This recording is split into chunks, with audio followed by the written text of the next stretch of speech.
নমস্কার বন্ধুরা, অপুল্যান্ড ম্যাথে তোমাদের স্বাগত। আজ আমি ক্লাস 7-এর ভূগোলের সেকেন্ড ইউনিট টেস্ট 2025-এর একটি সাজেশন পত্র নিয়ে আলোচনা করব। তো তোমাদের সেকেন্ড ইউনিট টেস্ট 25 নাম্বারের হয়। তো তোমাদের এখানে কিছু শর্ট কোশ্চেন থাকে এবং কিছু বড় কোশ্চেনও থাকে। আমি কিছু বড় কোশ্চেন ভিডিও আপলোড দিয়ে দিয়েছি, তো তোমরা ওখানে সেই বড় কোশ্চেনগুলো দেখে নিতে পারো। আর এই সাজেশন পত্রগুলোর মধ্যে আমি উত্তরগুলো দিইনি, তো তোমরা শুধু প্রশ্নপত্র খাতায় তুলে নিও। তো একের দাগের প্রশ্নটা দেখো, নদী যেখানে সৃষ্টি হয় সেই জায়গাকে বলে। কোশ্চেনের উত্তরগুলো আমি বলে দিচ্ছি, তো তোমরা এই উত্তরগুলোকে লিখে নিও। দেখো, এর উত্তর হবে উৎস। ক্ষয়েরটা দেখো, সিমেন্ট কারখানায় ব্যবহার করা হয় গ্রানাইট, চুনাপাথর, বেলে পাথর।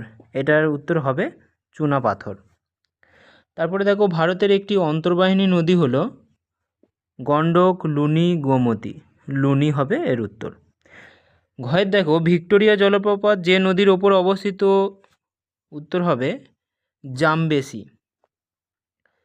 তারপরে দেখো, এর কোশ্চেনটা দেখো, ইউরোপ মহাদেশ আর আফ্রিকা মহাদেশের মাঝে আছে জিব্রাল্টার প্রণালী, সুয়েজ খাল, লোহিত সাগর। এর উত্তর হবে জিব্রাল্টার প্রণালী। তারপরে দেখো, 2-এর দাগে শূন্যস্থান পূরণ করো। এখানে সব শূন্যস্থান পূরণগুলো দিয়ে দিয়েছি, তো এর উত্তরগুলো আমি বলে দিচ্ছি, তো তোমরা সব খাতায় তুলে নাও। দেখো, এই কয়ের দাগের কোশ্চেনটা দেখো, বেলে পাথর হলো এক ধরনের কী শিলা হবে? পাললিক শিলা। দুটো নদীর মধ্যবর্তী স্থানকে কি বলা হয়? দোআব বলা হয়। গয়ের দাগে দেখো, তাজমহল কোন শিলা দিয়ে তৈরি হয়েছে? তাজমহল সাধারণত সাদা মার্বেল শিলা দিয়ে তৈরি করা হয়েছে। তারপরে দেখো, যে নীল নদের অববাহিকায় উৎপন্ন লম্বা আঁশের তুলোকে কি বলা হয়? মিশরীয় কার্পাস বলা হয়। তারপরে দেখো, এর কোশ্চেনটা দেখো, অরেঞ্জ নদী কোন পর্বত থেকে উৎপন্ন হয়েছে? এটার উত্তর হবে লেসোথোর ড্রাকেনসবার্গ। 3-এর দাগের কোশ্চেনটা দেখো, নিচের প্রশ্নগুলি অতি সংক্ষেপে উত্তর দাও। এখানে প্রশ্নর মান 5 আছে। কয়ের দাগের কোশ্চেনটা দেখো, যে অনিত্যবহ নদীকে মানচিত্রে কি রং দ্বারা প্রকাশ করা হয়? ক্ষয়েরটা দেখো, কোন ভূমিরূপের অপর নাম টেবিল ল্যান্ড? গয়ের দাগে দেখো, পৃথিবীর বৃহত্তম বাঁধ কোনটি? তারপরে দেখো, ঘয়েরটা আফ্রিকা মহাদেশের সর্বোচ্চ শৃঙ্গের নাম লেখো।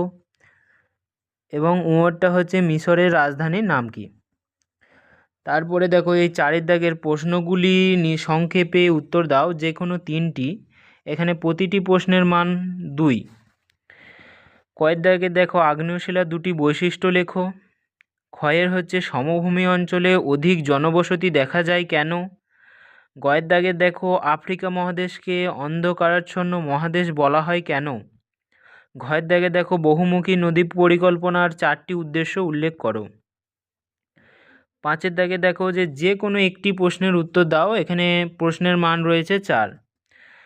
এগুলো খুবই মোস্ট ইম্পর্ট্যান্টের মধ্যে পড়বে, তো তোমরা অবশ্যই এই দুটোর মধ্যে করে যেও একটি, যে কোনো একটি প্রশ্নের থাকবে তোমাদের। তো কয়ের দাগে দেখো, নদীর সঞ্চয় কার্যের ফলে সৃষ্ট যে কোনো 2টি ভূমিরূপ চিত্র সহ আলোচনা করো। এবং ক্ষয়েরটা দেখো, মিশরকে নীল নদের দান বলা হয় কেন? তো তোমরা এই দুটির মধ্যে অবশ্যই করে যেও, তোমাদের 4 নম্বর একদম কমন চলে আসবে। এই রকম সাজেশন পেতে এই চ্যানেলটিকে সাবস্ক্রাইব করো এবং ফেসবুক থেকে দেখে থাকলে এই চ্যানেলটিকে ফলো করে যেও।